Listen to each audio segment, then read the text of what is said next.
Welcome back to The Explainer. Today, we're opening up a really fascinating case file, the psychology of unexplained social friction. My mission here is to help you logically decode those perplexing, frustrating, and, let's be honest, sometimes hurtful human behaviors that we literally all encounter. We're going to use pure science and psychology to take all the guesswork right out of your most confusing social interactions. I want you to take a second and think about a time this happened to you. Have you ever been hated for absolutely no reason? Like no argument, no conflict, you didn't do a single thing wrong, yet someone was suddenly hostile, incredibly stubborn, or maybe they just completely ghosted you. It's incredibly confusing, right? It leaves you spinning, wondering what on earth you did. Well, today, we're going to completely validate that confusion and show you exactly what is happening behind the scenes. Okay, let's dive right into this. Here is our roadmap for today. First up, Exhibit A, unprovoked hate. Then Exhibit B, stubborn resistance. Next, Exhibit C, sudden distancing. And finally, we'll wrap up with the resolution, it is not about you. So, starting off with Exhibit A, unprovoked hate. When someone is just instantly hostile to you for literally no reason, your brain probably defaults to this really simple conclusion, right? It's me. I must have done something wrong. But psychology actually points us in the exact opposite direction. The scientific reality is that unprovoked hate actually reveals their own internal struggles. It's like a mirror reflecting their insecurities, not a spotlight on your flaws. Psychology actually pinpoints 5 specific traits driving this kind of behavior. First up is social comparison. They measure their self-worth against you, so your success becomes a literal threat to their self-esteem. Second is projection. They accuse you of the very flaws they feel self-conscious about. Third, we've got negative bias. Their brain is wired to assume your totally neutral actions are actually hostile. Fourth, they are threatened by independence. Your lack of a need for approval just intimidates them. And fifth, the need to blame. They're frustrated with their own lives, and honestly, they just use you as a convenient target. And this brilliantly illustrates a really fascinating concept, psychological projection. Basically, this is the act of unconsciously taking uncomfortable qualities inside yourself and, well, assigning them to somebody else. Think about it. If someone feels deeply inadequate or fake inside, their brain handles that massive discomfort by looking at you and saying, wow, they are so arrogant and fake. They're literally fighting their own inner conflicts, but they've just projected it right onto you. Then you have the trap of negative bias. Think about how this actually plays out in real life. If you just stay quiet in a meeting, they assume you're sitting there judging them. If you succeed at a project, they assume you're actively showing off just to make them look bad.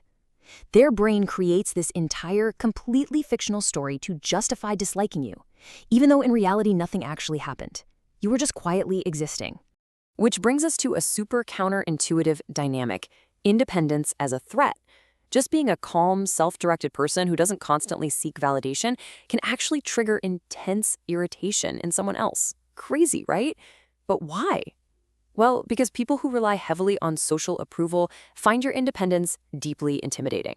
You aren't playing the exact same social game they are, and that makes them incredibly uncomfortable around you. Moving right along to Exhibit B, stubborn resistance. It's a total classic scenario. You give someone genuinely good advice, like something that would absolutely help them out, and they just instantly dig their heels in. On the surface, you're probably thinking, wow, what a difficult, stubborn person. But what is actually happening inside their head? The answer lies in something called psychological reactance. This is basically the brain's automatic pushback to restore a perceived loss of freedom. When someone says, hey, you have to do this, the brain instantly fires back with, well, now I don't want to. It's not malicious. It's a hardwired, totally natural psychological response to feeling controlled. Interestingly, there are 5 somewhat rare traits shared by individuals who strongly display this kind of reactance. They have a massive need for autonomy and independent thinking. They highly value personal responsibility, and because of that, they are incredibly sensitive to power dynamics. Even a tiny, super well-meaning command feels like this massive pressure to them. So what do? They protect their boundaries by resisting. It really all boils down to this. They don't want to succeed because someone told them to. They want to succeed because they chose to. When you fully understand this, their stubbornness totally changes. It stops looking like a personal attack on your advice and starts looking like a self-directed mind that just desperately needs ownership over its own life choices. All right, that brings us to our final case, Exhibit C, sudden distancing. This is that totally confusing phenomenon where someone just completely cuts everyone off with absolutely zero explanation. Now, when someone disappears like that, outsiders usually assume they're just cold or emotionally unstable. But it's almost never a random act. It follows a very specific progression. It usually starts with years of tolerating disrespect or ignoring red flags. This leads to a massive psychological overload. Eventually, they experience a boundary awakening, a breaking point, and instead of slowly adjusting boundaries, they jump straight to the final step, the complete removal of people. To you, it looks sudden, out of the blue, but to them, it's the end of a very long, incredibly exhausting road. A lot of the time, this stems from a severe cycle of emotional exhaustion. Let's break it down. First, they become the emotional support system for literally everyone around them, carrying everyone else's weight.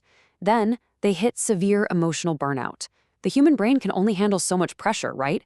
Finally, the brain just snaps into survival mode, and they step away completely just to recover some semblance of peace and quiet.